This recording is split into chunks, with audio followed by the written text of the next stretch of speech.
హల్లెలూయా, హల్లెలూయా. దేవ పరిశుద్ధులానికి దేని బిడ్డలారా, పిల్లలు చదువులు అయిపోయిన తర్వాత కాలేజీలకు పంపిస్తే ఎలా ఉంటుంది? తల్లిదండ్రులు చాలామంది ఎలాంటి జాగ్రత్తలు తీసుకోవాలి, తీసుకోకూడదు, తీసుకొనివేంటివి? 10వ తరగతి వరకు ప్రతి పిల్లాడు చాలా చక్కగా చదివి ర్యాంక్ తెచ్చుకుంటాడు. అప్పుడు దాకా తనకి లోకం ఏంటో తెలీదు, చదువు తప్ప ఏదేమీ తెలీదు.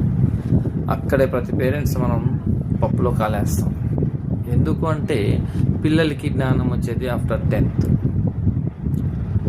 ఎప్పుడైతే పిల్లలకి మనము వాళ్ళు అడిగినవన్నీ ఇప్పించి ఎక్కడ సీట్ వస్తే అక్కడ వాళ్ళకి జాయిన్ చేసి వాళ్ళకి కావాల్సినవన్నీ అక్కడ కొనిచ్చి వస్తాం. కానీ మన పిల్లల్లాగా అక్కడ ఉన్న వాళ్ళందరూ ఉండరు. అక్కడ మన పిల్లల్లాగా అందరూ, మీ పిల్లల్లాగా అందరూ ఉండరు. 100 మంది ఉన్నారంటే 100 రకాలుగా ఆలోచించే వాళ్ళు ఉంటారు. వాటిలో చదువు కోసమే వెళ్ళే వాళ్ళు ఉంటారు, ఎంజాయ్ కోసం వెళ్ళే వాళ్ళు ఉంటారు. చదువుకోకపోతే మా ఇంట్లో ఉన్న దాంట్లో మేము అడ్జస్ట్ చేసుకుని వద్దాం, అనేక రకాలుగా ఉన్న వాళ్ళందరూ ఉంటారు. ఆఫ్టర్ 10th అన్ని అలవాట్లు అయ్యేది కూడా 10th నుంచి డిగ్రీ లోపే.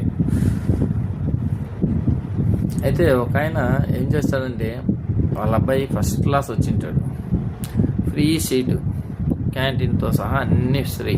ఈయన చేయాల్సింది ఏంటంటే, ఆ పై ఖర్చులు ఏదైనా ఉంటే పెన్నులు వాటికి మాత్రమే. ఆ అబ్బాయి మీద చాలా నమ్మకం పెట్టుకొని ఉంటాడు. ఆయన చాలా నమ్మకం పెట్టుకునే ఉంటాడు. ఆడేం చేస్తాడంటే, పనికిరాని బ్యాచ్ ఒకటి పరిచయం అవుతుంది కాలేజీలో. ఎప్పుడు డబ్బులు అడగని కుర్రాడు డబ్బులు అడుగుతున్నాడు. ఒక్కరోజు కూడా తల్లిదండ్రులకి అనుమానం రాకుండా తన తెలివితేటలు ఉపయోగించి వాళ్ళ ఫ్రెండ్స్ తెలివితేటలు ఉపయోగించుకున్నాడు. ఈయనకి ఐడియా లేకపోయినా వాళ్ళ ఫ్రెండ్స్ ఐడియాలు ఇచ్చి మొత్తం పాడు చేశారు. తనకు లేని అలవాటు అంటూ లేకుండా అలవాటు చేశారు. ఎగ్జామ్స్ దగ్గర పడ్డాయి. తండ్రికి ఏమో తీరిక లేదు, అమ్మకు తీరిక లేదు. 2 జాబ్ హోల్డర్స్. నా కొడుకు ఇప్పుడు దాకా ర్యాంక్ తీసినాడు, అక్కడ బాగానే ఉంటారులే అని చెప్పి నమ్మకం మీద వదిలేసిన పిల్లోడు టోటల్గా పనికి రాకుండా 1 yearలో పనికి రాకుండా అయిపోయాడు. ఫస్ట్ ఇయర్లో ఎగ్జామ్స్లో స్టార్ట్ అయినాయి. 2 సబ్జెక్టులు తప్ప మిగతావన్నీ పోయినాయి. అప్పుడు కూడా తల్లిదండ్రులు తను పట్టించుకోలేదు, మార్కుల గురించి అడగలేదు.